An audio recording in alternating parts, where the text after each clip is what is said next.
hơi ảnh ní ôi tập tiền nam miên côn của mông sán anh đứng tới từng on nưng anh khiêm sợp rồi tục prap lục pròn ta anh khai ní bà vô prap khai tim một tới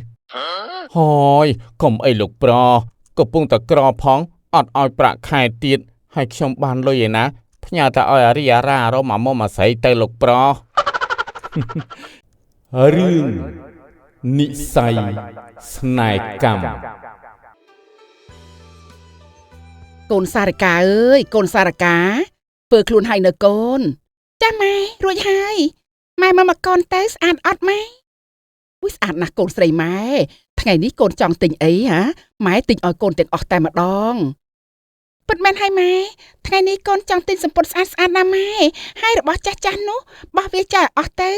ព្រោះកូនមិនចូលចិត្តរបស់ចាស់ទេណាម៉ែចាស់កូនចាំម៉ែទិញឲ្យកូនហើយអារបស់ចាស់ចាស់នោះមើលឲ្យនាងសីតាវាយកទៅពាក់ទៅកូនកុំបោះវាចោលនាំតែស្ដាយទេខ្ញុំគិតថាមិនសមតែដឹងម៉ែវាមិនទៅប្រកាន់ទេកូននេះវាសំណាងហើយបានពាក់របស់កូននោះម៉ែវាក៏គ្មានសមត្ថភាពទិញរបស់ល្អៗឲ្យវាពាក់ដែរចាម៉ែដឹងទេកូនឃើញប្រហែលថ្ងៃមុននាងសីតាវាមកយកចិត្តយកថ្លើមលោកពុកណាសង្ស័យតែវាចង់បានរបស់ពីលោកពុកហើយមើលទៅលោកពុកឯងក៏ណាស់ដែរនៅមិននៅទៅឲ្យពួកវាមកនៅផ្ទះជាមួយនឹងពួកយើងណាហើយចុះកូនពួកគេគ្រាន់តែមកស្នាក់នៅបណ្ដោះអាសន្នទេកុំតែខ្វល់ច្រើនអី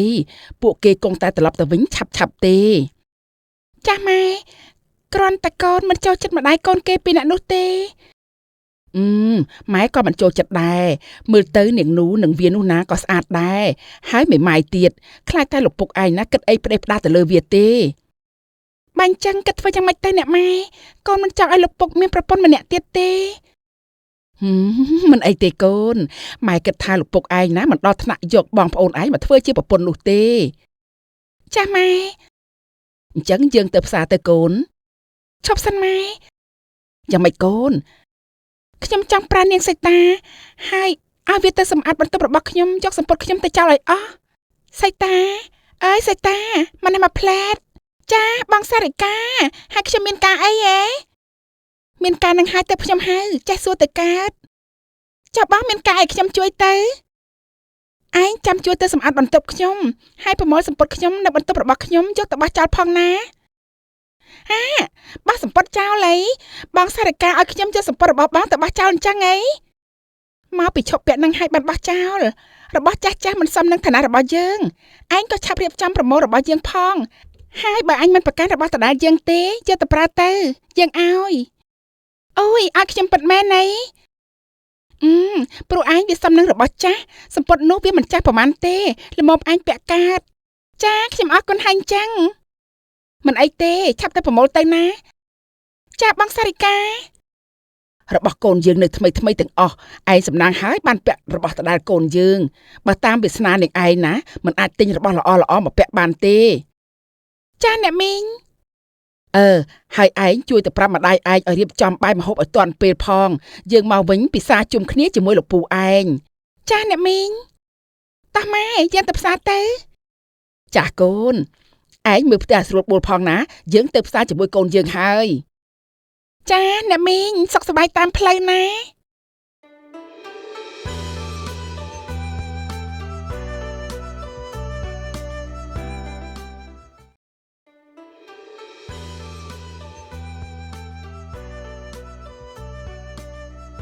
ម៉ែ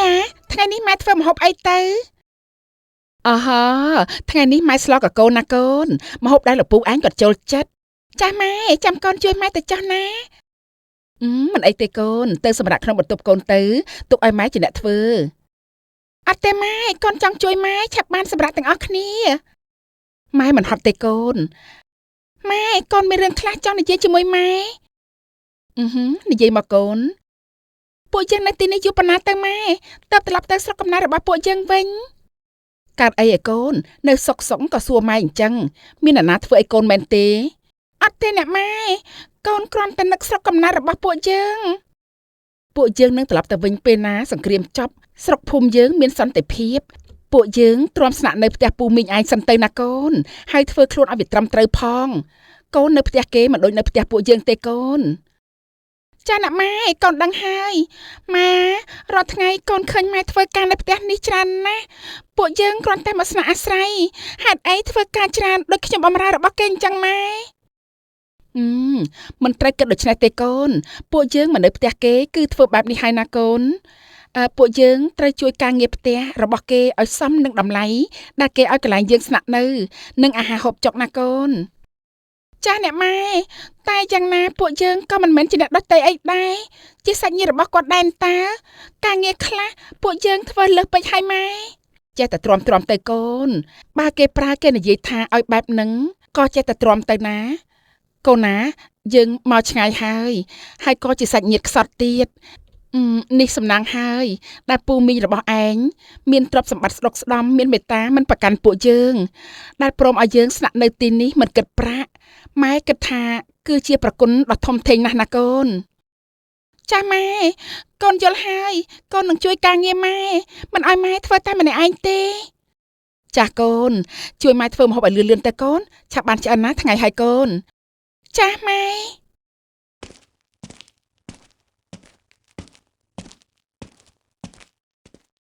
អាចយយើងចង់ចូលលេងផ្ទះលោកពូមេឃុំមួយផ្លែតអញគិតយ៉ាងម៉េចដែរចូលក៏ចូលទៅលោកប្រផ្ទះលោកមេឃុំមានកូនក្រមុំស្អាតណាស់ណាមិនក៏អញដឹងអញធ្លាប់មកផ្ទះលោកពូខុតដែរ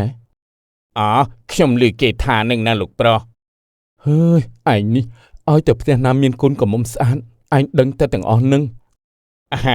ខ្ញុំស៊ើបរត់ទុកប្រាប់លោកប្រុសតាព្រោះខ្ញុំចង់ឃើញលោកប្រុសមានប្រពន្ធដើរតាមដូចលោកវិតដែរឯងនេះថ្លើមធំណាស់ឥឡូវហ៊ានយកយើងទៅប្រៀបនឹងលោកវិតផងហ៎អូហើយខ្ញុំមិនហ៊ានទេលោកប្រុសខ្ញុំនិយាយលេងតាអញខែនេះមិនបាច់យកប្រាក់ខែទេមើលទៅហើយកុំអីលោកប្រុសកំពុងតែក្រផងអត់ឲ្យប្រាក់ខែទៀតហើយខ្ញុំបានលុយឯណាផ្ញើតែឲ្យអារីអារ៉ារមមកមកស្រីទៅលោកប្រុសយើងនិយាយលេងជាមួយឯងទេយើងឯណាតែចិត្តដាច់ដល់ថ្នាក់នឹងហើយលោកប្រុសធ្វើអាចយបាសសក់ជ្រុងតែម្ដងហើយតោះអាចយយើងចូលទៅលេងផ្ទះគាត់មកផ្លែសិនទៅចាំត្រឡប់ទៅផ្ទះវិញបើជ្រុលចដាកាត់ទៅហើយបានលោកប្រុសលោកពូខុននៅផ្ទះទេនឹងអាចយអញជួយហៅយើងបន្តិចមើលលោកមេឃុំអើយលោកមេឃុំនៅផ្ទះទេនឹងម៉ែអ្នកណាមកស្រែករកអីហ្នឹងម៉ែមិនដឹងដែរកូនទៅមើលម៉ែនៅធ្វើម្ហូបឲ្យឆ្អិនសិនចាស់ម៉ែ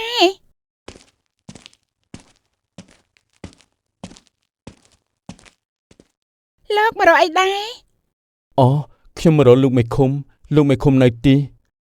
លោកពូក៏អត់នៅផ្ទះទេបាទចុះមីណ້ອຍប្រពន្ធគាត់នៅផ្ទះទីគាត់អត់នៅផ្ទះទេគាត់ទៅផ្សារមិនទាន់មកវិញទេហើយចុះលោកម្រកគាត់មានការអីដែរ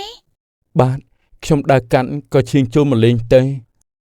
ចាអញ្ចឹងចូលក្នុងសិនមកអង្គុយលេងសិនបន្តិចទៀតគាត់មកវិញហើយ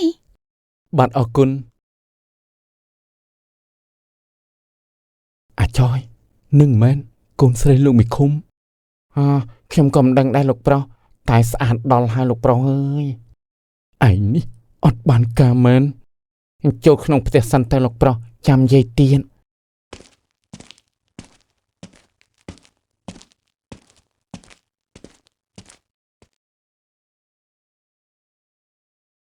អ្នកទាំងពីរចេញអង្គុយសិនទៅខ្ញុំទៅយកទឹកមកជូនបាទអរគុណអាចយយើងគិតថាបើតាមមើលរូបសម្បត្តិរបស់នាងមិនមែនជាកូនលោកមេឃុំទេអញ្ចឹងលោកប្រុសគិតថាគាត់ជាប្រពន្ធចង់លោកមេឃុំមិនមែនលោកប្រុសអញ្ចឹងទេដឹងអាចយរូបរាងនាងស្អាតបាត់ប៉ុណ្ណឹងដែរមកធ្វើជាប្រពន្ធចុងគេគួរឲ្យស្ដាយណាស់បើធ្វើជាប្រពន្ធរបស់លោកប្រុសបែបមិនគួរឲ្យស្ដាយទេមែនទេលោកប្រុសអាចយបើឯងនិយាយទៀតណាយើងនឹងកាត់ប្រាក់ខែឯងមែនតើហើយបានលោកប្រុសអាចយនឹងបិទមាត់ឲ្យចិត្ត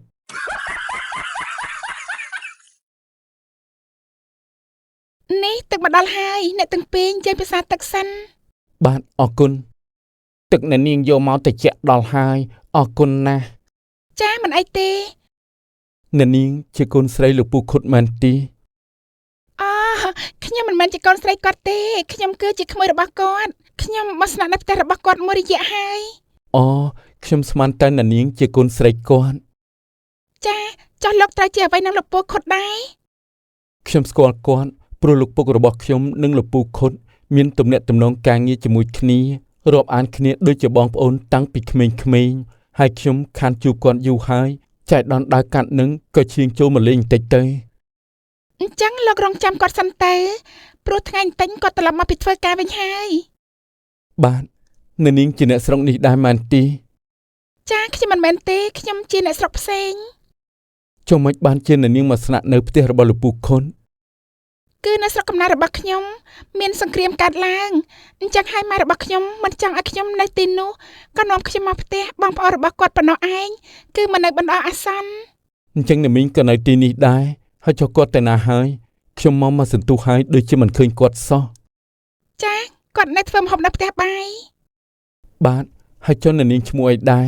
ខ្ញុំអាចស្គាល់ផងបានទេ ខ្ញុំឈ្មោះសីតាចុះលោកឈ្មោះអីដែរ ខ្ញុំឈ្មោះយុនចំណែកខ្ញុំបាទឈ្មោះចយអ្នកនាងនាងមិនបានសួរឯងទេឆ្លើយធ្វើអីអាចយខ្ញុំឆ្លើយប្រាប់ឲ្យហើយកុំឲ្យអ្នកនាងសួរតន់ណាអ្នកប្រុសឯងនេះអត់សិលធម៌សោះ នេះចយហៅលោកថាលោកប្រុសតើលោកជាកូនអ្នកខ្ពង់ខ្ពស់ណាស់ដែរ អ្នកណាក៏ស្គាល់លោកប្រុសខ្ញុំដែរជាកូនលោកចវាយខេតប្រុសស្អាតប្រចាំភូមិនេះណាអាចយល្មមបានហើយយើងថាកាត់ប្រាក់ខែឯងខែនេះលែងបើកឲ្យមែនតែនហើយព្រោះឯងនេះចេះឆ្លើយជំនួសយើងណាហើយលោកប្រុសខ្ញុំខំសរសើរលោកប្រុសប្រាប់អ្នកនាងសីតាហើយខ្ញុំខុសទៀត អូយខ្ញុំមានកិត្តិយសណាស់ដែលបានស្គាល់លោកប្រុសខ្ញុំសុំទោសផងមុននេះបើសិនជាខ្ញុំប្រាប់ពាក្យសម្ដីមិនសមរម្យ បាទមិនអីទេហើយខ្ញុំយត់ធម្មតាទៅក៏បានដែរ ខ្ញុំមិនហ៊ានហៅទេលោកប្រុស ខ្ញុំពេញចិត្តឲ្យអ្នកនាងហើយចុះអ្នកនាងនឹងត្រឡប់ទៅស្រុកកំណើតវិញឬនៅទីនេះរហូត ខ្ញុំត្រឡប់ទៅវិញហើយនៅពេលដែលស្រុកខ្ញុំស្ងប់ស្ងាត់សង្គ្រាមតែខ្ញុំមិនដឹងថាពេលណានឹងអាចចប់ក៏មិនដឹងថាស្នាក់នៅទីនេះបានយូរប៉ុណ្ណាដែរ តើខ្ញុំគួរសួរនាងអត់បើនាងត្រឡប់ទៅវិញតើខ្ញុំនឹងបានជួបនាងទៀតទេ ហាលោកប្រុសកាត់អីហ្នឹងភ្លឹកអញ្ចឹង អូគ្មានអីទេមុននេះនាងនិយាយថាម៉េច នោះអ្នកមីងគាត់មកវិញហើយ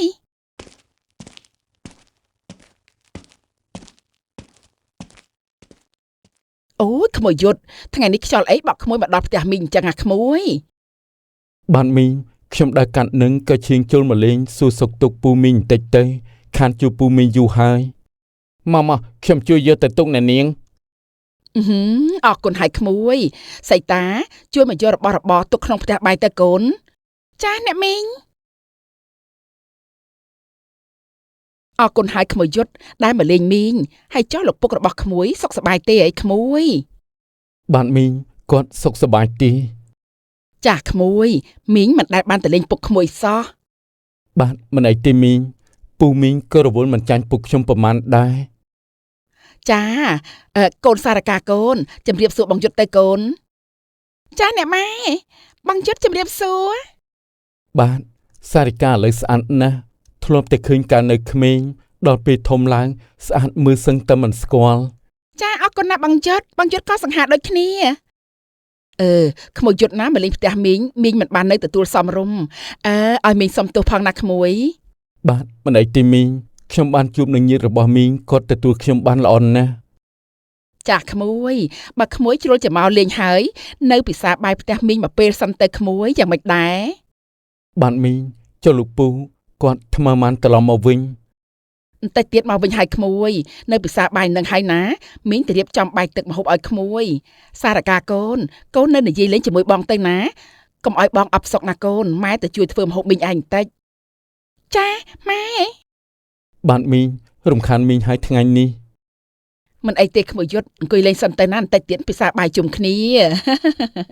បាទមីង បងយុទ្ធត្រូវការញ៉ាំផ្លែឈើទេខ្ញុំទៅយកមកឲ្យ មិនអីទេសារិកាបងអរគុណហើយ និយាយអញ្ចឹងខ្ញុំខានជួបបងជុតយូរដែរហើយបងជុតមិនទាន់មានប្រពន្ធទេមែនទេ បាទបងមិនទាន់មានប្រពន្ធទេមិនទាន់មាននារីណាដែលនៅក្នុងចិត្តបងទេ មិនដឹងជានារីណាមានសំណាងបាននៅក្នុងចិត្តបងយុទ្ធទេទាំងស្អាតហើយមានបែបនេះបាននារីណាបានបងនោះជាសំណាងរបស់នាងខ្លាំងហើយ មិនដល់ថ្នាក់នឹងទេបងគិតថាពេលនេះបងអាចនឹងរកឃើញនារីក្នុងចិត្តបងបដាបដាហើយ ពិតមែនហើយបងយុទ្ធតើជានរណាទៅណខ្ញុំក៏ចង់ដឹងដែរ ឯងកុំទាន់ចង់ដឹងអីល្អជាងទោះយ៉ាងណាក៏បងមិនប្រាប់ឯងដែរ បងយុទ្ធអាក្រក់ណាស់លោកពុកមកវិញហើយអាចកឆាប់ទៅយកទឹកមកឲ្យលោកពុកពិសាទៅលោកពុកមកពីឆ្ងាយហត់ហើយ បាទអ្នកនាងលពូជំរាបសួរថ្វាយព្រះក្មួយហើយចុះក្មួយយុទ្ធមកយូរហើយហេខានជួបគ្នាយូរឥឡូវពេញកំឡោះស្ដោកតែម្ដងហើយណោះហើយមកលេងផ្ទះពូមានការអីបានលពូខ្ញុំដើរកាត់ផ្ទះលពូក៏ឈៀងចូលមកលេងព្រោះខានជួបលពូយូរហើយលពូសុខសប្បាយទេអូពូសុខធម្មតាទេហើយចុះលោកពុកក្មួយវិញយ៉ាងម៉េចដែរសុខទុក្ខរាល់ថ្ងៃនេះពូមិនបានទៅលេងសោះគាត់សុខសប្បាយទេលោកពូហើយពេលនេះញ៉ាំបាយនៅបើនៅទេនៅញ៉ាំបាយផ្ទះពូទៅថ្ងៃហ្នឹងបានលោកពូសារិកាម្ដាយឯងទៅណាហើយបានរៀបចំបាយទឹកទទួលក្មួយហើយនៅហ្នឹងចាលោកពុកម៉ែកំពុងរៀបចំបាយជាមួយអ្នកមីងនោះនៅផ្ទះបាយឯណោះលោកពុកលោកបងមកវិញហើយខ្ញុំបានរៀបចំម្ហូបរួចរាល់ហើយតោះក្មួយយុទ្ធទៅពិសាបាយជុំគ្នាបានមីងតោះក្មួយទៅញ៉ាំបាយទៅបានលោកពូ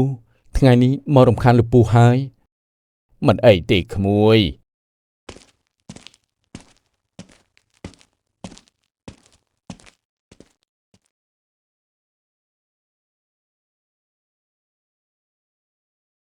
ពិសាបាយទៅក្មួយនេះសុទ្ធតែជាម្ហូបឆ្ងាញ់ទាំងអស់ណា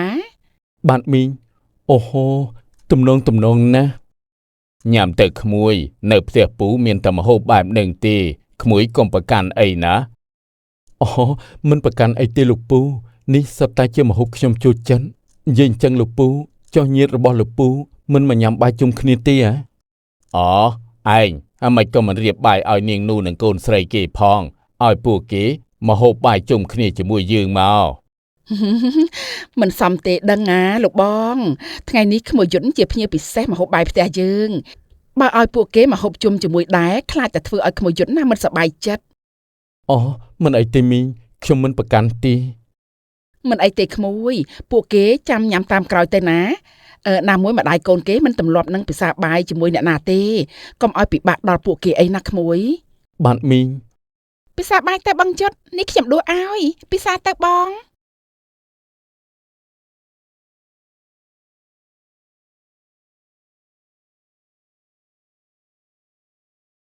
ថ្ងៃនេះខ្ញុំអរគុណលោកពូអ្នកមីងណាស់ដែលឲ្យខ្ញុំញ៉ាំបាយនៅទីនេះ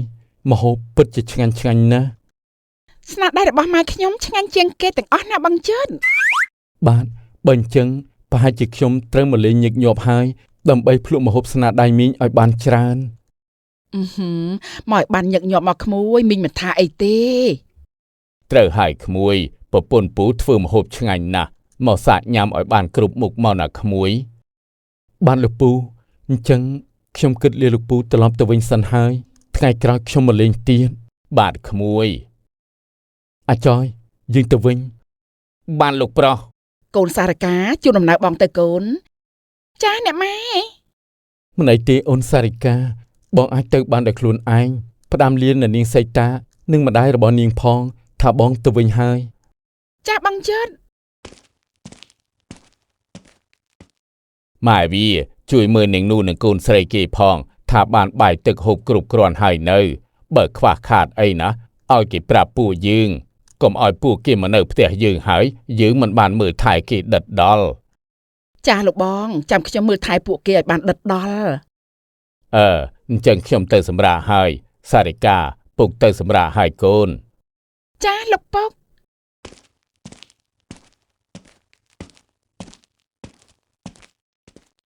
អ្នកម៉ែបងយុទ្ធសង្ហាខ្លាំងណាស់អ្នកម៉ែគេកូនអ្នកខ្ពង់ខ្ពស់ ខ្ពស់មុខខ្ពស់មាត់គេសង្ហាអញ្ចឹងហើយកូនបើសិនជាគាត់ពេញចិត្តខ្ញុំចង់បានខ្ញុំធ្វើជាប្រពន្ធម៉ែគិតយ៉ាងម៉េចដែរចាស់កូនដល់ពេលនោះគ្រួសារយើងកាន់តែមានឡើងហើយកូនចា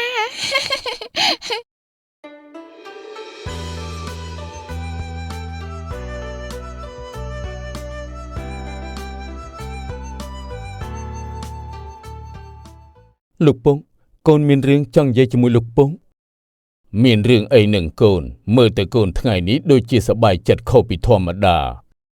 គឺកូនរស់នៅរីក្នុងចិត្តកូនបានហើយណាពងថាម៉េចឯងនិយាយមែនណាកូនយុទ្ធនេះពុកស្ដាប់ច្រឡំទីអីប៉ុន្មានហើយលោកពង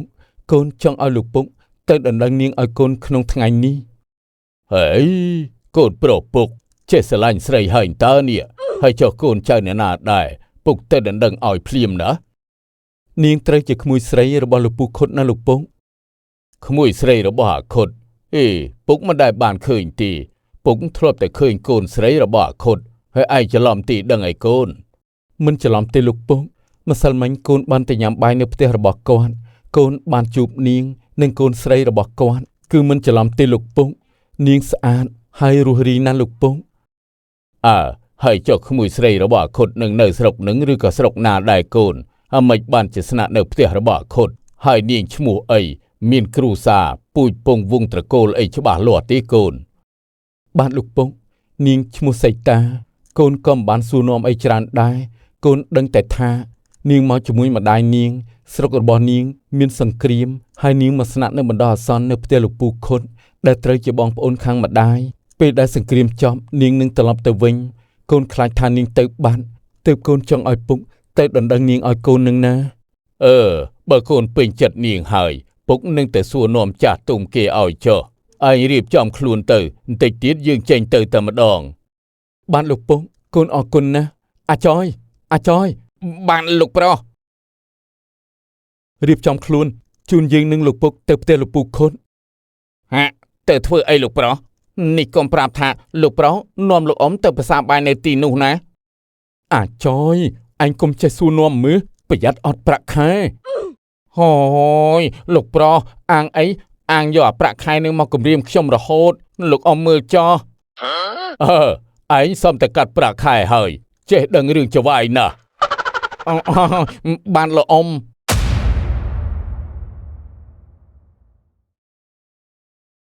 កុំមកធ្វើជាកំសត់ដាក់យើងមិនអាណិតទេយើងមិនដឹងទេនេះណែនាងឯងចង់សម្លាប់ម៉ែយើងផងយើងនេះចង់បានកូនប្រសាណាដែលស្អាតឆ្លាតមានការងារធ្វើមានប្រាក់ខែឲ្យយើងចាយមិនដូចនាងឯងទេសម្រស់ក៏មិនកើតហើយនៅគ្មានចំណេះទៀតពុទ្ធអើយជីវិតខ្ញុំអើយមិនក៏វេទនាម្លេះសង្ឃឹមថាពេលមានគ្រួសារគេស្រឡាញ់មើលថែចាត់ទុកដូចកូនបង្កើតតែពេលនេះមិនដូចអ្វីដែលខ្ញុំគិតសោះរឿងអណ្ដាតម្ដាយក្មេកនិពន្ធដោយសងសុរា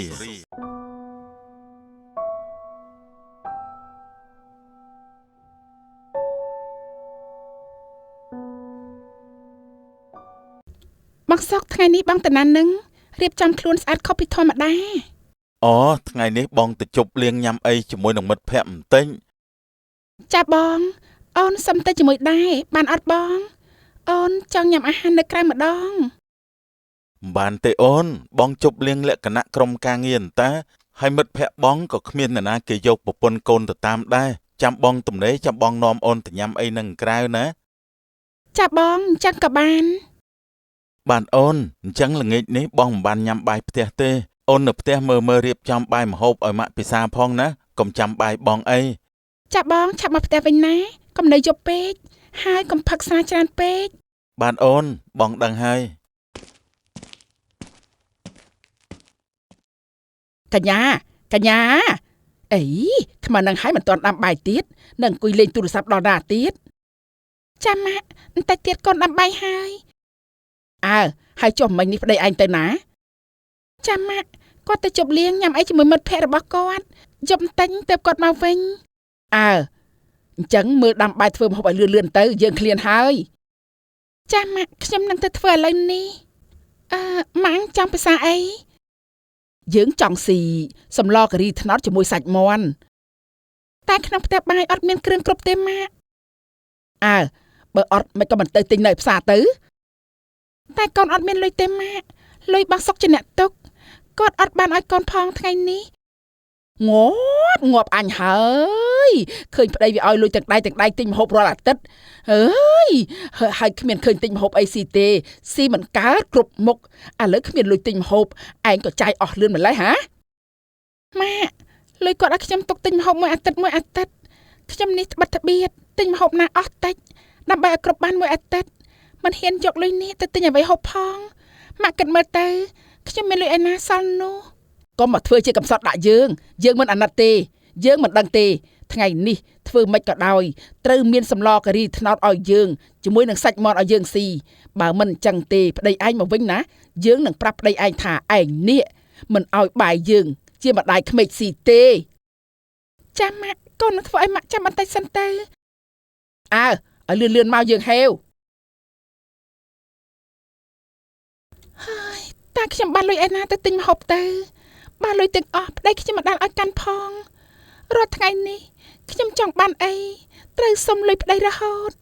តែខ្ញុំត្រូវទ្រាំបែបនេះដល់ពេលណាទៅរកតែខ្ចីមិនជឿសិនហើយចាំពេលប្តីខ្ញុំមកវិញស្អែកចាំសងគាត់វិញ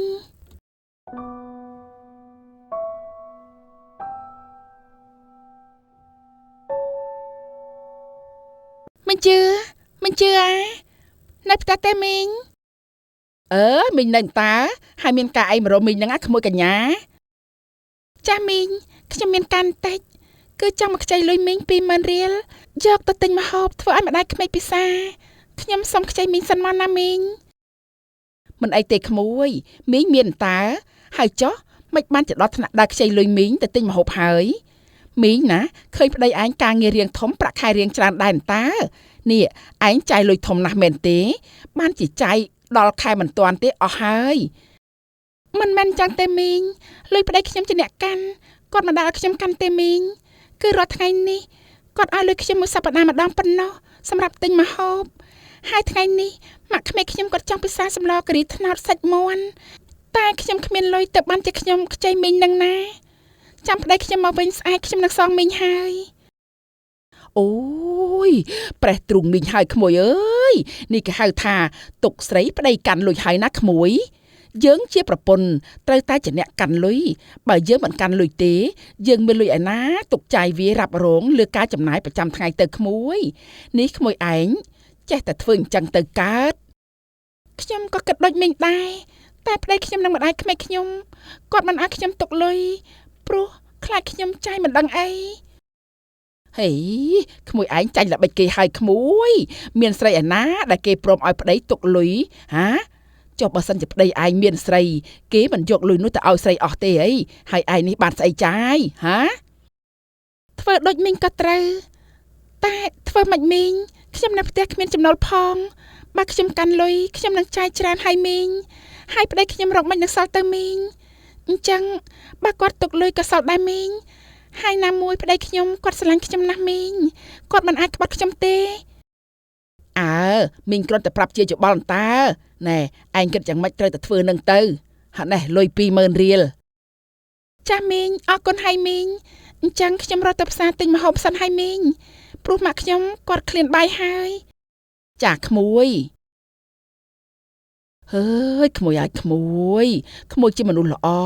មិនគួរណាមករស់នៅជាមួយគ្រួសារកំរិះអាចក្តាប់មិនចង់និយាយប្រវត្តិគ្រួសារនឹងទេគ្រួសារស្អីគ្រាន់តែលហុងមួយសោះតថ្លៃគេឡើងឆ្លោះគ្នាពេញផ្សារអើយយ៉ាប់ណាស់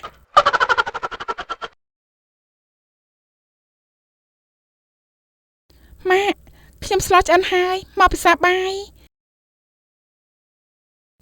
ហើយឯងបានលុយមកពីណាទិញម្ហូបនឹងណែកុំប្រាប់ថាឯងទៅជំពាក់គេនៅផ្សារហើយដាក់ឈ្មោះយើងណាអត់ទេម៉ាក់ខ្ញុំតែខ្ចីលុយមិនជឿនៅជិតផ្ទះយើងនេះតាចាំពេលបងសុកគាត់មកវិញខ្ញុំយកទៅសងគាត់វិញឥឡូវម៉ាក់ពិសាបាយសិនទៅសម្លទៅជាអស់ហើយអូយស៊ីកើតអត់ទេនេះមើលទៅឯងស្លោស្អីក៏ស៊ីមិនដែលកើតដែរខ្ញុំថាឆ្ងាញ់តាមម៉ាក់ភ្លុកមើលនួយងាប់ហើយប្រៃម៉េះ នេះឯងស្លោប្រៃអញ្ចឹងឯងចង់សម្លាប់យើងមែនទេហ៎អត់ទេម៉ាក់ខ្ញុំថាល្មមតាតែយើងស៊ីវាមិនកើតប្រៃឡងឡប់ទៅណាក៏ទៅបាត់ទៅយើងមិនចង់ឃើញមុខឯងទេឃើញមុខឯងណាយើងលាបបាយមិនចូលទេចាម៉ាក់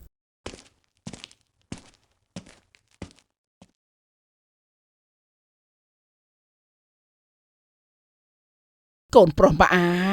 មិនក៏ផឹកច្រើនម្លេះកូនមើលចុះសវឹងជោគហើយកូនសវឹងហើយខ្ញុំអត់មានសវឹងឯណាម៉ាក់ប្រពន្ធខ្ញុំទៅណាបាត់ហើយរៀបបាយរៀបទឹកឲ្យម៉ាក់ពិសាហើយនៅនិយាយអីប្រពន្ធឯងថ្ងៃនេះណាម៉ាក់ខឹងខ្លាំងណាស់កូនឯងគិតមើលវាស្លោសម្លោឲ្យម៉ែហូបណាប្រៃឡងឡប់វាចង់ឲ្យម៉ាក់នេះស្លាប់ដោយសារលឹះជាតិប្រៃហើយប្រពន្ធឯងនេះមិនកើតទេមើលឯងរកប្រពន្ធថ្មីទៅណាមានរឿងអញ្ចឹងផងឯម៉ាក់មើលនាងកញ្ញាចុះមកជួបយើងនាងឯងចង់សម្លាប់ម៉ាក់យើងផងហ៎ចាបងសុកមានរឿងអីហ្នឹងហើយបងមកវិញពីងកាលមិនក៏ស្វឹងខ្លាំងម្លេះមកអូនគ្រាបងទៅបន្ទប់នេះណែនាងឯងចង់សម្លាប់ម៉ែយើងផងហ៎អូយមិនក៏បងវាយអូនអញ្ចឹងអូនមិនចង់សម្លាប់ម៉ាក់បងទេយ៉ានាងឯងនៅថាមិនបានសម្លាប់ទៀតអីស្លោឲ្យម៉ាក់យើងឡើងប្រៃបើមិនចង់សម្លាប់ម៉ាក់យើងនាងឯងស្លោប្រៃធ្វើអីអូនមិនបានស្លោប្រៃទេមុនពេលអូនលើកឲ្យម៉ាក់ពិសាអូនបានភ្លក់រួចហើយតែម៉ាក់គាត់ថាប្រៃអូនក៏មិនដឹងដែរកុំឲ្យយើងដឹងឲ្យសោះណាថានាងឯងចង់ធ្វើបាបម៉ាក់យើងក្នុងផ្ទះនេះយើងធំជាងគេយើងចង់ដេញអ្នកណាចេញក៏បានដែរយើងទៅដេកហើយ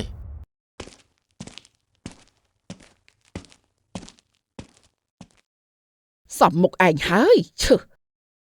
ហេតុអីក៏ម៉ាក់ធ្វើអញ្ចឹងដាក់ខ្ញុំនេះម៉ាក់ស្អប់ខ្ពើមខ្ញុំខ្លាំងណាស់មែនទេយើងស្អប់ឯងពីយ៉ាងម៉េចយើងមិនពេញចិត្តឯងតាំងពីដើមមកម្លេះខ្ញុំខំធ្វើល្អដាក់ម៉ាក់រហូតមកម៉ាក់មិនដែលមើលឃើញទង្វើល្អរបស់ខ្ញុំទេមែនទេតាំងពីរៀបការរួចខ្ញុំមកនៅបម្រើម៉ាក់គ្រប់សពប៉ុណ្ណឹងហើយម៉ាក់នៅតែមិនពេញចិត្តខ្ញុំទៀតត្រូវហើយយើងនេះចង់បានកូនប្រសាណាដែលស្អាតឆ្លាតមានការងារធ្វើមានប្រាក់ខែឲ្យយើងចាយមិនដូចនាងឯងទេសម្រស់ក៏មិនកើតហើយនៅគ្មានចំណេះទៀតរាល់ថ្ងៃនេះដេកចាយតែលុយកូនប្រុសរបស់យើងថ្ងៃនេះខ្ញុំបានដឹងហើយថាអ្វីដែលខ្ញុំខំទ្រាំរហូតមកដើម្បីគ្រួសារមួយនេះត្រូវបានម្ដាយក្មេកមិនដែលពេញចិត្តមិនអីទេម៉ាក់ខ្ញុំនឹងចាក់ចេញពីកូនប្រុសរបស់ម៉ាក់មិនឲ្យម៉ាក់ទៅចិត្តទៀតទេយើងសប្បាយចិត្តណាស់សង្ឃឹមថាឯងចេញទៅឆាប់ទៅចោះសាធុ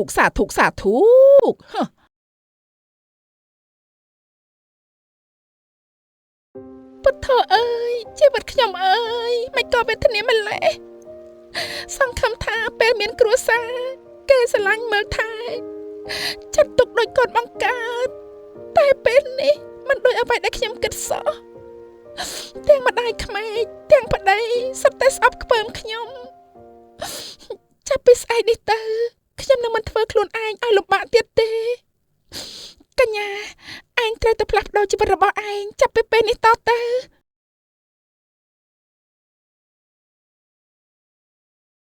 កញ្ញានេះអូនឯងរើអីវ៉ាន់ទៅណាហ្នឹងលោកមានមកបាននិយាយជាមួយខ្ញុំទៀតកើតអីនឹងអូនមិនក៏អូននិយាយអញ្ចឹងបងមិនចាំរឿងការប្រយុទ្ធមិញទេយប់មិញយប់មិញកើតអីបងចាំមិនបានទេបងស្វឹងហើយបងក៏មកផ្ទះគេងទៅបើបងចង់ដឹងថាយប់មិញមានរឿងអីកើតឡើងទៅសួរម៉ាក់បងទៅមួយរយៈនេះខ្ញុំទៅនៅផ្ទះម៉ាក់ខ្ញុំនៅឯស្រុកហើយនេះអូនចង់ទៅពិតមែនណាអូនប្រាប់បងមកថាមានរឿងអីបើបងធ្វើអីជ្រុលដាក់អូនបងសុំទោសណាកុំតាណាអីបើគ្មានអូនផ្ទះនេះគ្មាននរណាមើលថែទេរាល់ថ្ងៃនេះពួកអ្នកទុកខ្ញុំដូចជាកញ្ចេះមែនទេមិនដែលសោះនឹងគិតថាខ្ញុំជាកូនប្រសាស្ដាយណាស់តែខ្ញុំល្ងងមិនដឹងខ្លួនខំធ្វើគ្រប់យ៉ាងដើម្បីឲ្យគ្រួសារនេះរស់នៅបានសុខស្រួលចុងក្រោយខ្ញុំជាអ្នកបម្រើបានហើយខ្ញុំទៅហើយក៏មកតាមខ្ញុំបើលោកមិនដឹងកំហុសទេក៏មករញ៉េរញ៉ៃនឹងជីវិតខ្ញុំទៀតអូនអើយកុំហាមវាអីកូនឲ្យវាទៅ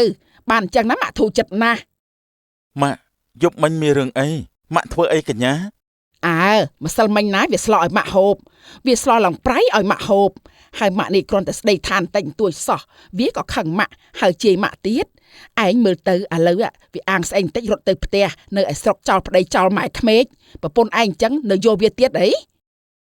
ខ្ញុំមិនជឿទេម៉ាក់កញ្ញានាងមិនមែនជាមនុស្សអញ្ចឹងទេ ហើយឯងមិនដឹងទេពេលឯងមិននៅផ្ទះណាវាធ្វើបាបម៉ាក់ណាថ្ងៃខ្លះស្លឡើងប្រៃថ្ងៃខ្លះស្លឡើងផ្អែមហើយពេលខ្លះវាស្លឡើងឆ្លែមវាចង់ឲ្យម៉ាក់នេះស្លាប់ដោយសារតែស៊ីសម្លវានឹងហើយវាថែមទាំងប្រើម៉ាក់ឲ្យបោកខោអាវជូតផ្ទះលាងបន្ទប់ទឹកទៀតផងវាធ្វើបាបម៉ាក់ណាកូនអើយកូនកូនឯងណាលែងវាចោលទៅម៉ាក់ណាណែនាំប្រពន្ធថ្មីឲ្យកូនគេស្អាតហើយប៉កែធ្វើម្ហូបទៀតហើយគេក៏មានដែរណាកូន បើដូចជាអ្វីដែលម៉ាក់និយាយមែនខ្ញុំរើសប្រពន្ធខុសហើយសុំទោសផងម៉ាក់ដែលធ្វើឲ្យម៉ាក់ពិបាកបែបនេះមិនអីទេម៉ាក់ស្រឡាញ់ពេញចិត្តចង់បានកូនប្រសាបែបណាកូនយល់ព្រមតាមម៉ាក់ទាំងអស់ មានតែកូនម៉ាក់ទេដែលល្អជាមួយម៉ាក់មិនយកអ្នកក្រៅធំជាងម៉ាក់ស្រឡាញ់កូនណាស់កូន បានម៉ាក់កូនក៏ស្រឡាញ់ម៉ាក់ដែរ7 ខែក្រោយមកនីសុងក៏បានរៀបការមានប្រពន្ធថ្មីតាមចិត្តម្ដាយ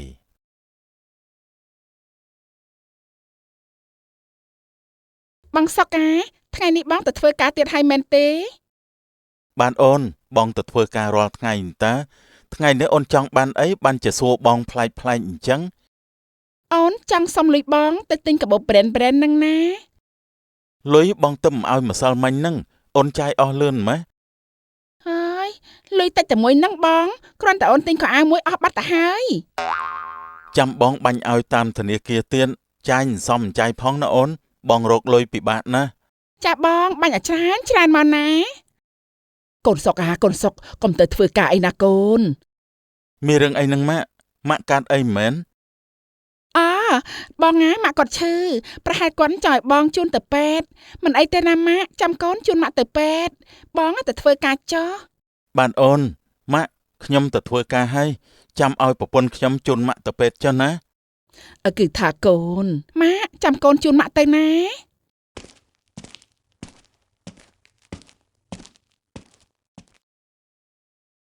យីនិយាយកញ្ចាស់នេះចង់ប្តឹងកូនប្រុសផងអីឆាប់ទៅដាំបាយធ្វើម្ហូបទៅយើងឃ្លានហើយឲ្យលឿនតែម៉ាក់ឈឺណាកូនម៉ាក់ធ្វើមិនកើតទេម៉ាក់ចង់សម្រាកគ្មានសម្រាកអីទេឆាប់ទៅឈឺបន្តិចទួយរំអួយនៅនឹងហើយការងារធ្វើត្រឹកសំតែមិនឲ្យបាយស៊ីនតានាងចន្ទ្រានាងឯង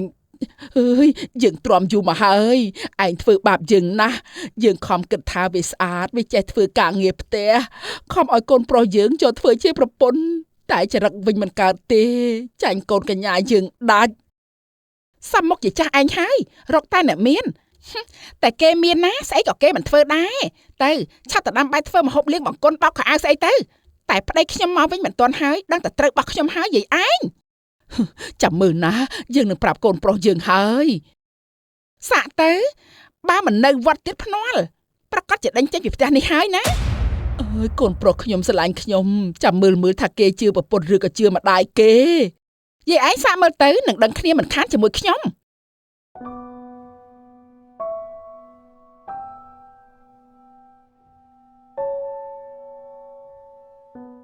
កូនប្រុសប្រពន្ធឯងធ្វើបាបម៉ាក់ឯងមើលចុះដៃម៉ាក់ឡើងស្ពឹកអស់ហើយវាប្រើម៉ាក់គ្រប់បែបយ៉ាងពេលដែលឯងមិននៅវារីកដៃម៉ាក់អស់ហើយម៉ាក់យ៉ាងម៉េចទៀតទៅហើយមិនក៏មិនត្រូវចិត្តម៉ាក់សោះអញ្ចឹងហើយម៉ាក់គាត់តែអញ្ចឹងខ្ញុំមិនបានប្រើអីគាត់ទេបងគ្រាន់តែឲ្យគាត់ជួយការងារផ្ទះខ្ញុំខ្លះព្រោះខ្ញុំធ្វើម្នាក់ឯងវាហត់ណាស់តែគាត់មិនជួយខ្ញុំទេហើយថែមទាំងប្តឹងបងថាខ្ញុំនេះធ្វើបាបគាត់ទៀតមើលចុះនាងពឹសពុលវានិយាយកុហកទេកូនកុំស្ដាប់វាម៉ាក់នេះខ្ញុំតាមចិត្តម៉ាក់អស់ហើយប្រពន្ធនេះខ្ញុំយកតាមម៉ាក់ថាគេល្អណាស់ចេះគ្រប់សំពេលនេះម៉ាក់មើលចុះនៅតែមិនត្រូវចិត្តម៉ាក់ទៀតបើម៉ាក់ធ្វើតែអញ្ចឹងខ្ញុំរកសេចក្តីសុខនៅក្នុងគ្រួសារមិនឃើញទេម៉ាក់នេះឯងជឿប្រពន្ធឯងមិនជឿម៉ាក់ទេអីខ្ញុំមិនជឿនរណាទេ ខ្ញុំជឿលើអ្វីដែលខ្ញុំយល់ឃើញខ្ញុំក៏មិនដឹងថាវាពិតឬក៏អត់ដែរម្ដងជាពីរដងទៅហើយតែនៅតែមិនពេញចិត្តម៉ាក់ទៀតឥឡូវម៉ាក់ចង់យ៉ាងម៉េច ឯងទៅហៅកញ្ញាមកវិញភ្លាមឯងលេងក្បាលនាងនេះចោលទៅ នេះម៉ាក់ដឹងខុសហើយមែនទេដឹងតែកូនប្រសាមួយណាល្អមួយណាអាក្រក់ហើយមែនទេ ម៉ាក់ក៏មិនចង់ចឹងដែរគិតថានាងនេះវាល្អអ្នកណាទៅដឹងថាចរិតវាអញ្ចឹងកូនកញ្ញាល្អជាងនាងនេះឆ្ងាយណាស់ម៉ាក់និយាយអីហ្នឹងខ្ញុំជាប្រពន្ធបងសុកខ្ញុំមិនព្រមលែងលះបងសុកទេយើងមិនព្រមឲ្យកូនយើងតាក់ទងនាងឯងទៀតទេបងសុកបងនិយាយមកថាបងយកម៉ាក់បងឬក៏យកអូន អ្នកទាំងពីរឈប់ឆ្លោះគ្នាទៅបានទេម៉ាក់ខ្ញុំខុសម្ដងហើយម៉ាក់ចោលខ្ញុំខុសប្រមាណដងទៀតពេលនេះកញ្ញាមានជីវិតល្អប្រសើររបស់នាងហើយនាងមិននឹងបកក្រោយមករកខ្ញុំទៀតទៅម៉ាក់ ឲ្យម៉ាក់ធ្វើយ៉ាងម៉េចបើនាងនេះវាធ្វើបាបម៉ាក់ពិតមែនម៉ាក់មិននិយាយកុហកទេបើកាលកញ្ញាម៉ាក់និយាយកុហកឯងថានាងធ្វើបាបម៉ាក់មែនតាមពិតនាងមិនបានធ្វើអីម៉ាក់ទេកូនមិនបានធ្វើបាបម៉ាក់ទេ អូនចន្ទ្រាអូនពិតជាបានធ្វើបាបម៉ាក់បងពិតមែនណាអូននិយាយឲ្យត្រង់មក ចាពិតមែនហើយមកពីម៉ាក់បងនឹងណាប្រាអូនធ្វើនេះធ្វើនោះរហូតអូននឹងទ្រាំលែងបានអូនក៏ធ្វើបាបគាត់វិញទៅ ម៉ាក់ឃើញទេមានទៅគឺមានមកបើម៉ាក់ធ្វើបាបកូនប្រសាគេមិននឹងទ្រាំឲ្យម៉ាក់ធ្វើបានដូចកញ្ញានោះម៉ាក់មិនគួរណាធ្វើបែបនឹងសោះ ម៉ាក់ដឹងខុសហើយម៉ាក់មិនគួរធ្វើអញ្ចឹងទេកូន ពេលនេះខ្ញុំចង់ឲ្យគ្រួសារនេះមានសេចក្តីសុខដូចគេម៉ាក់ដឹងទេថាត្រូវធ្វើយ៉ាងម៉េចនោះ ម៉ាក់ដឹងម៉ាក់ឈប់ធ្វើអញ្ចឹងទៀតហើយ អូនចន្ទ្រាអូនឆ្លើយមកអូនចង់នៅជាមួយបងទៀតទេចង់ឲ្យគ្រួសារយើងមានសុភមង្គលទេ ចាអូនសន្យាឈប់ធ្វើបាបម៉ាក់ទៀតហើយបងម៉ាក់កូនសំទោចាប់ពីពេលនេះតទៅកូនឈប់ធ្វើអញ្ចឹងទៀតហើយណាម៉ាក់ក៏ដូចគ្នា ល្អណាស់ពេលនេះគ្រួសារយើងនឹងរស់នៅមានសេចក្តីសុខហើយ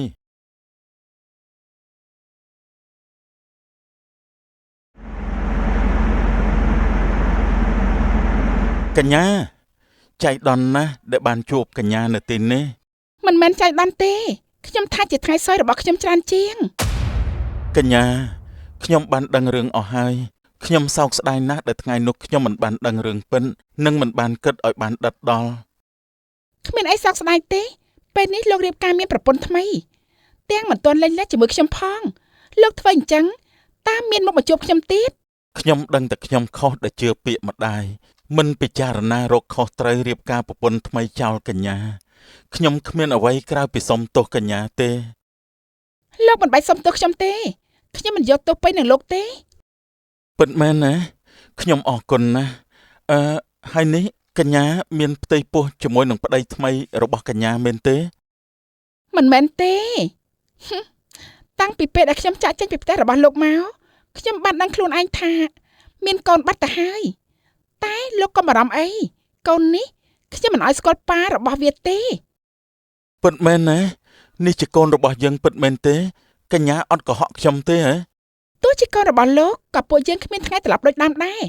សូមលោកក៏មកអញ្ញាជាមួយខ្ញុំនិងជីវិតកូនខ្ញុំទៀត ពិតមែនហើយវាហួសពេលហើយមិនអាចបកក្រោយបានទេតែខ្ញុំនឹងចាំមើលថែកញ្ញានិងកូនរបស់កញ្ញាពីចម្ងាយទោះបីជាកញ្ញាមិនឲ្យកូននេះស្គាល់មុខប៉ារបស់វាក៏ដោយសូមត្រឹមឲ្យខ្ញុំបានមើលថែកញ្ញាពីចម្ងាយផងចុះ កុំអីប្រពន្ធក្រៅរបស់លោកគេនឹងមិនពេញចិត្តទេខ្ញុំលះហើយយើងអស់និស្ស័យនឹងគ្នាត្រឹមនេះហើយកុំឲ្យខ្ញុំជប់មុខលោកឯងទៀតអី កញ្ញាបងស្រឡាញ់អូនជានិញ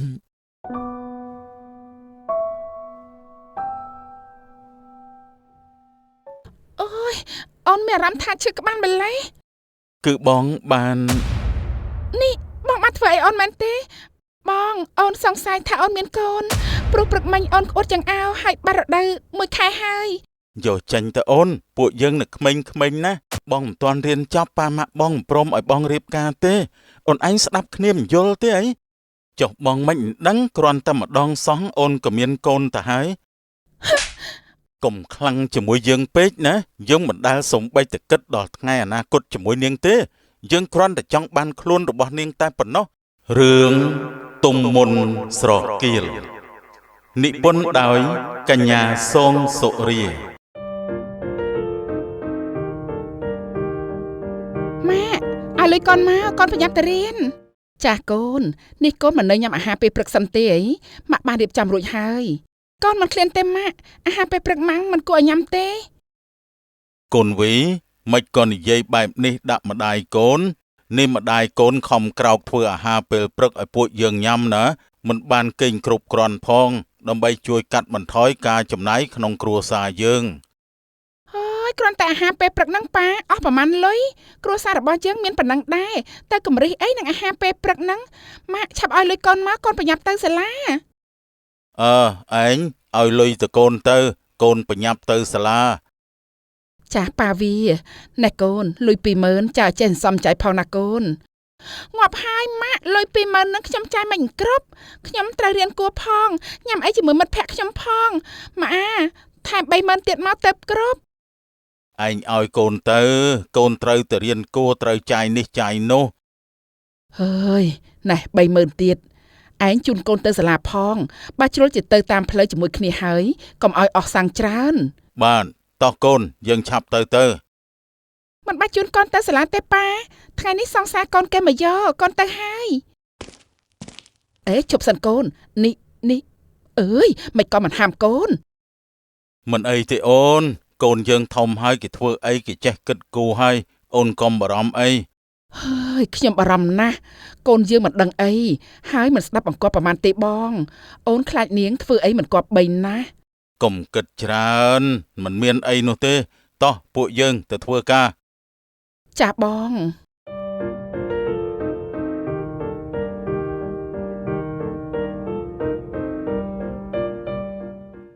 អូនសំឡាញ់ថ្ងៃនេះពួកយើងមិនបាច់ចូលសាលារៀនទេ មិនចោះរៀនមិននឹងកាត់បងហើយណាស់មួយថ្ងៃនេះគ្រូប្រឡងទៀតណាបង បងធុញនឹងគ្រូនឹងណាហើយថ្ងៃនេះមានអារម្មណ៍មិនសូវល្អទៀតពួកយើងទៅញ៉ាំអីទៅល្អទេអូនសំឡាញ់ បើពួកយើងមិនចូលរៀនយើងមិនបានប្រឡងទេបងបើធ្លាក់ការប្រឡងហើយគ្រូអញ្ជើញឪពុកម្ដាយមកពួកយើងគិតយ៉ាងម៉េច កុំទៅខ្វល់អីអូនរឿងហ្នឹងមិនមែនជាបញ្ហាសម្រាប់យើងដែលមានលុយនោះទេយកលុយដាក់មុខគ្រូទៅយើងនឹងជាប់បាត់ទៅហើយអូន មិនឲ្យបង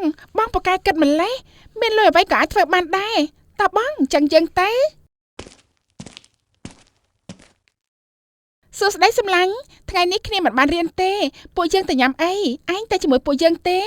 តែថ្ងៃនេះគ្រូប្រឡងនឹងឯងទាំងពីរអ្នកមិនប្រឡងទេអី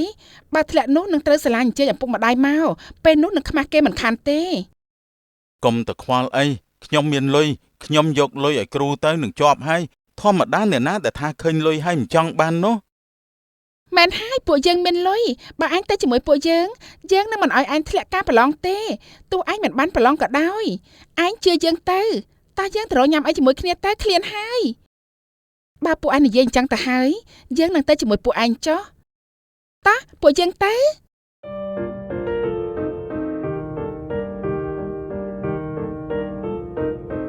អូនឆ្អែតនៅចង់ញ៉ាំអីបន្ថែមទេបងកំងឲ្យ អត់ទេបងអូនឆ្អែតហើយណែបូរ៉ាសួរតែឆោវីមិនគិតសួរខ្ញុំខ្លះទេអី នាងចង់ញ៉ាំអីកំងទៅថ្ងៃនេះខ្ញុំជាអ្នកចេញលុយ សង្សាររបស់អូនពិតជាគួរឲ្យស្រឡាញ់ខ្លាំងណាស់ ត្រូវហើយសង្សារអូនគឺគួរឲ្យស្រឡាញ់បែបហ្នឹងព្រោះតែអូនទៅបងគួរឲ្យស្រឡាញ់បែបនេះណា យើងឈប់ញ៉ាំហើយយើងទៅលន់ម្ហូបហើយពេលនេះពិតជាផ្អែមល្ហែមណាស់ អញ្ចឹងខ្ញុំគិតលុយហើយណាអ្នកលក់គិតលុយមួយ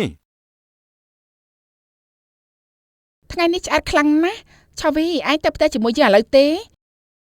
យើងមិនទាន់ចង់ទៅទេឯងទៅមុនយើងទៅយើងចង់នៅដើរលេងបន្តជាមួយនឹងបងបូរ៉ាដើរលេងបន្តទៀតសិនចាំយើងត្រឡប់ទៅវិញតែនេះជិតយប់ហើយណាឆាវីឯងមិនខ្លាចប៉ាម៉ាក់ឯងបារម្ភទេអី មិនអីទេមានខ្ញុំនៅការពារគ្មានអីគួរឲ្យបារម្ភទេ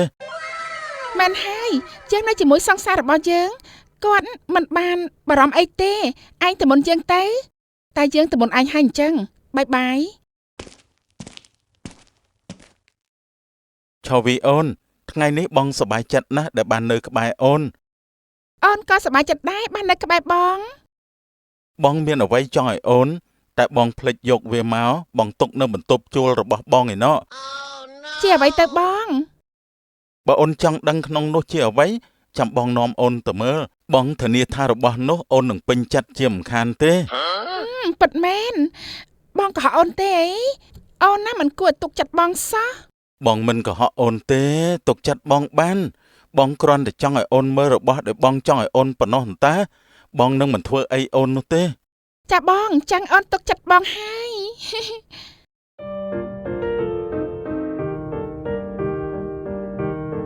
អង្គុយនៅកន្លែងនេះសិនទៅចាំបងយកទឹកឲ្យអូនផឹក ចាបងបន្ទប់ស្អាតណាស់ ត្រូវហើយបងរៀបចំសម្រាប់អូនណា ហើយបងនិយាយអីហ្នឹង បងនិយាយលេងទេនេះទឹកអូនផឹកសិនទៅ ចាបង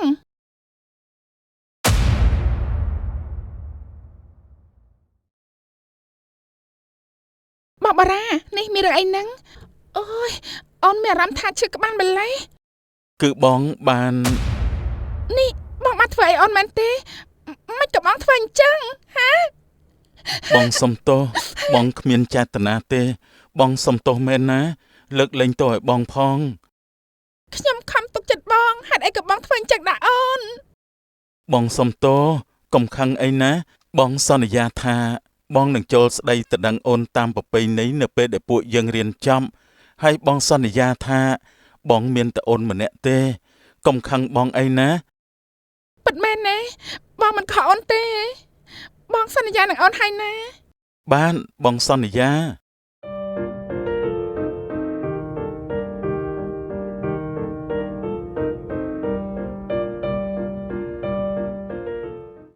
ឆាវី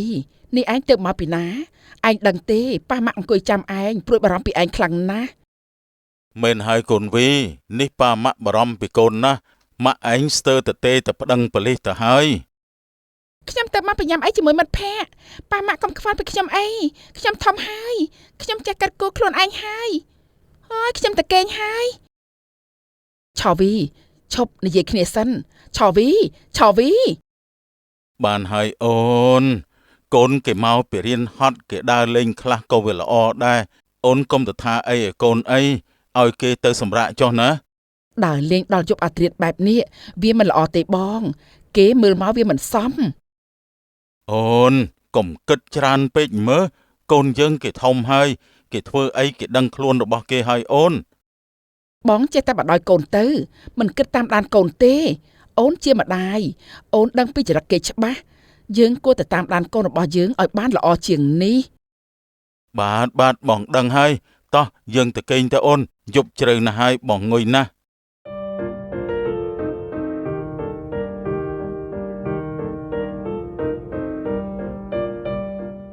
ម៉ាក់ថ្ងៃនេះបានហូបអីម៉ាក់ចំហុយប្រហុករបស់ឯងនិងប៉ារបស់ឯងចូលចិត្តនោះអីអូយធំក្លិនអាក្រក់ម៉េះកូនរកកលចង់ក្អួតយាយកូននេះរបស់វាចូលចិត្តសោះឬថ្ងៃនេះខ្ញុំចំហុយប្រហុកស្អុយពេកប៉ាវាបាទម៉ាក់វាហើយហៅខ្ញុំមានការអី ឯងមានធំក្លិនស្អុយប្រហុកដែរអត់ ធំក្លិនតើឯងតែក្លិនឈ្ងុយមិនស្អុយទេ អញ្ចឹងកូនស្រីយើងកើតអីនាងថាធំក្លិនស្អុយហើយរកក្អួត កូនឈឺតែដឹងឯងទៅមើលកូនមើល តើអញ្ចឹងទៅមើលកូនមើល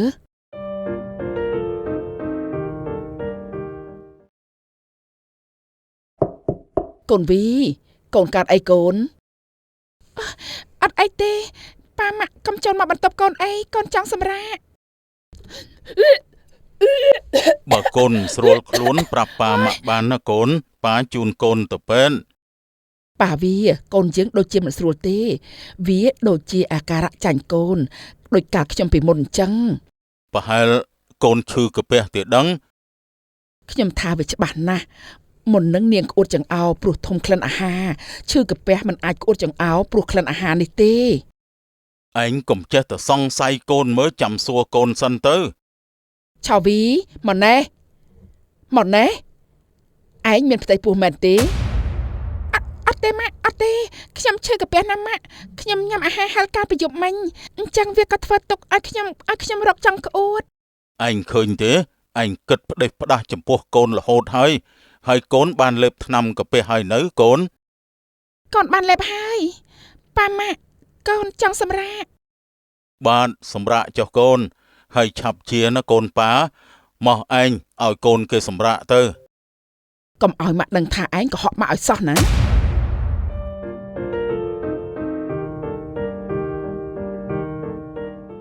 ឯងទៅមុនខ្ញុំទៅខ្ញុំចង់នៅស្ដាប់មើលថាកូនស្រីយើងគេមានប្រតិកម្មអ្វីដោយអ្វីដែលខ្ញុំគិតដែរទេ នេះឯងទុកចិត្តកូនរបស់យើងទេមែនទេ មិនមែនមិនទុកចិត្តតែខ្ញុំចង់ឲ្យពិតប្រាកដថាកូនខ្ញុំមិនបានកុហកខ្ញុំនេះខ្ញុំពិតជាមានកូនពិតមែនតែខ្ញុំត្រូវប្រាប់ប៉ាម៉ាក់ថាយ៉ាងម៉េចទៅបើខ្ញុំមានកូនខ្ញុំភ័យណាស់បងបារាខ្ញុំត្រូវទៅរកប្រាប់បងបារាពីរឿងនេះអាឡូបងកំពុងធ្វើអីហ្នឹង អាឡូអូនសំឡាញ់មានការអីទេមកបងនឹងអូន បងកំពុងធ្វើអីហ្នឹងអូនមានរឿងចង់ប្រាប់បង អូនមានរឿងអីនិយាយមកអូន បងអូនសង្ស័យថាអូនមានកូនព្រោះព្រឹកមិញអូនក្អួតចង្អោរហើយបាត់រដូវ1ខែហើយម៉ាក់អូនដឹងគាត់កំពុងតែសង្ស័យអូនបានកុហកគាត់ថាអូនឈឺក្រពះ យកចេញទៅអូនពួកយើងនៅក្មេងៗណា មិនក៏បងនិយាយបែបនេះកូនរបស់យើងណាបងដាច់ចិត្តសម្រាប់កូនខ្លួនឯងដែរមែនទេ មិនបងមិនចង់ទុកទេតែពួកយើងនៅក្មេងៗហ្នឹងរៀនមិនទាន់ចប់ផងបងចង់ឲ្យពួកយើងរៀនចប់សិនចាំគិតគូររឿងនេះ តែអូនមិនហ៊ានទេបងអូនខ្លាចប៉ាម៉ាក់អូនដឹងណា មិនអីទេអូនកុហកគាត់ថាទិញថ្នាំកាពះទៅហើយអូនមករកបងមកចាំបងនាំអូនទៅពេទ្យយកវាចេញ ចាបង អញ្ចឹងប៉ុណ្ណឹងបានហើយណាបងរវល់បន្តិច ចាបង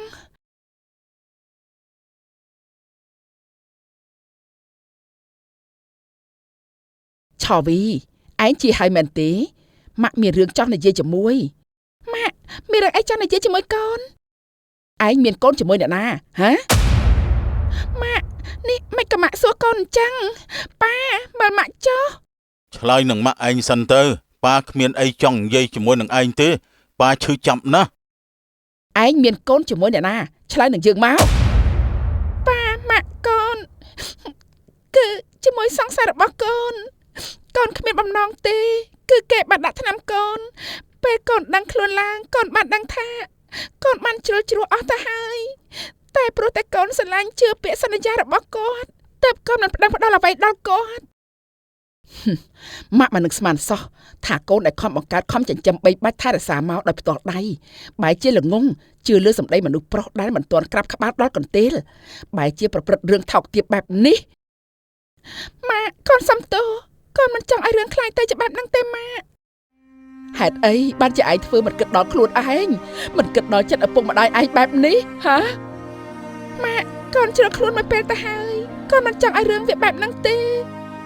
យើងមិនគួរណាមានឯងជាកូនទេប៉ាម៉ាក់លាក់លែងទៅឲ្យកូនផងបានទេ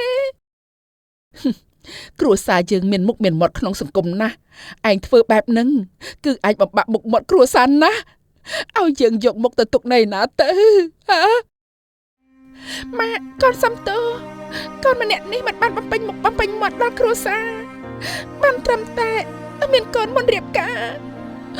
កូននឹងយកកូននេះចេញមិនឲ្យអ្នកណាដឹងទេមិនធ្វើឲ្យប៉ាម៉ាក់ខ្មាស់គេដោយសារតែកូនទេសូមប៉ាម៉ាក់លើកលែងទោសឲ្យកូនម្ដងចុះណាប៉ាម៉ាក់ទោះជាយ៉ាងណាម៉ាក់មិនឲ្យឯងយកចៅរបស់ម៉ាក់ចេញទេក្មេងគ្នាមិនដឹងអីឯងត្រូវហៅប្រុសម្នាក់នោះមកទទួលខុសត្រូវចំពោះរឿងនេះហើយហៅប៉ាម៉ាក់របស់គេមកស្ដីទៅដឹងតាមប្រពៃណីរបស់ខ្មែរយើងវាប្រសើរជាងមានពាក្យចចាមអារាមមានកូនតែមិនមានប្តីប៉ាពិតជាខឹងខ្លាំងណាស់តែប៉ាមិនអាចកាត់កាល់កូនឬក៏ស្អប់កូនបានទេកូនជាកូនរបស់ប៉ាស្រឡាញ់កូនជាងអ្វីទាំងអស់ហើយគ្មានអ្នកណាដែលមិនចេះខុសនោះទេចាស់ម៉ាក់ប៉ាកូនអរគុណលោកទាំងពីរណាស់ដែលសន្តោសប្រណីកូនចុះប្រុសម្នាក់ហ្នឹងគេជាកូនចៅអ្នកណាកូនស្គាល់គ្រួសារគេទេលោកប៉ាកូនមិនស្គាល់គ្រួសារគាត់ច្បាស់ទេគ្រាន់តែដឹងថាគេជាកូនអ្នកធំជាកូនមន្ត្រីរាជការនៅជនបទហើយគាត់មករៀននៅភ្នំពេញស្នាក់នៅម្នាក់ឯង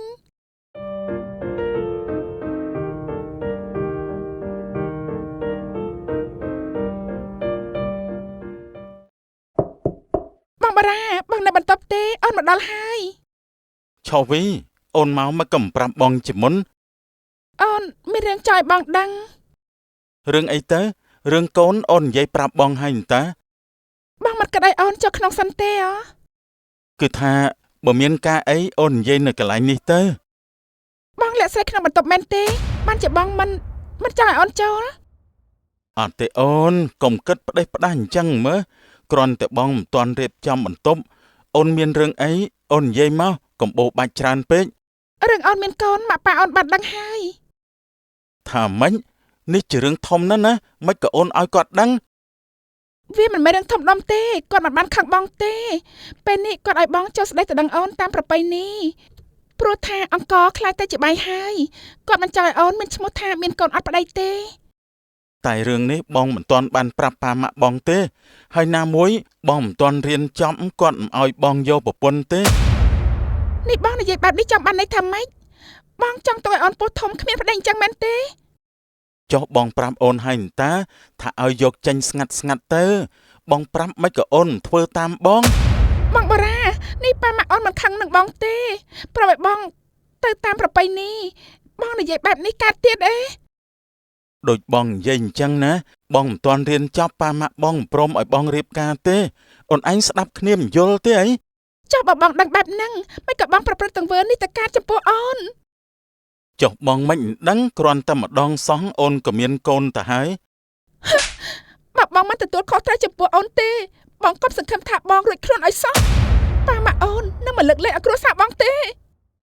ប្តឹងទៅបើអូនគិតតែធ្វើបែបហ្នឹងឲ្យគ្រួសារអូនបានសេចក្តីសុខអូនធ្វើទៅអូនក៏ដឹងតែគ្រួសារបងមានឋានៈបែបណាដែរ បងជាមនុស្សប្រអាត្មានិយមណាស់ហ៊ានធ្វើតែមិនហ៊ានទទួលគិតចង់សម្លាប់កូនរបស់ខ្លួនឯងជីវិតបងថ្ងៃណាមួយនឹងវិនាស កុំខ្លាំងជាមួយយើងពេកណាយើងមិនដែលសំបីតែគិតដល់ថ្ងៃអនាគតជាមួយនាងទេយើងគ្រាន់តែចង់បានខ្លួនរបស់នាងតែប៉ុណ្ណោះ ហើយអាប្រុសថោកទាបឯងនេះអាក្រក់ណាស់ឯងអាក្រក់ជាងសត្វដេរឆានទៅទៀត ឆាប់ចេញពីមុខរបស់យើងទៅរបស់ដែលយើងបានហើយយើងមិនចង់បានម្ដងទៀតនោះទេ ម៉ានីមិនក៏ឯងនៅទីនេះចាំមិនទៅវិញប៉ណ្ណឹងហើយឯងនៅមិនដឹងទៀតអីមិនសម្លាញ់នេះពួកឯងសំណាស់ពួកឯងសំគ្នាណាស់មួយស្រីក្បត់មួយប្រុសថោកទាបយើងមិននឹកស្មានថាមិត្តភាពយើងរយៈពេលកន្លងមកនេះឯងហ៊ានធ្វើបែបនេះដាក់យើងសោះអូមិត្តភាពយើងមិនបានចាត់ទុកឯងជាមិត្តទេបន្ទាប់ពីពេលដែលយើងបានយករបស់ឯងមកប្រើប្រាស់មករបស់គេឆ្ងាញ់ណាស់មែនទេមែនហើយវាឆ្ងាញ់ទើបយើងយករបស់ដែលសល់ពីយើងក៏ឯងហ៊ានស៊ីដែរឯងនេះពិតជានរកខ្លាំងណាស់គួរឲ្យខ្ពើមខ្ញុំសូមជូនពរពួកឯងទាំងពីរនាក់ស្រឡាញ់គ្នាដល់ងាប់ចុះឋានរកទាំងពីរនាក់ចុះហើយសង្ឃឹមថាគេនឹងមិនស៊ីឯងហើយបោះចោលដូចជាយើងទេអរគុណហើយណាមិត្តសម្លាញ់ទោះយ៉ាងណាក៏យើងមិនល្ងងឲ្យមានកូនមុនរៀបការដែរយើងសង្ឃឹមថាឯងមិនដូចយើងទៅចុះបើអស់ការហើយនាងចេញទៅឆាប់ចេញពីមុខរបស់យើងទៅឆាប់ចេញទៅឃើញមុខនាងហើយពិតជាខ្ពើមខ្លាំងណាស់ សំមុខនាងហើយតើបងយើងចូលក្នុងបន្ទប់វិញ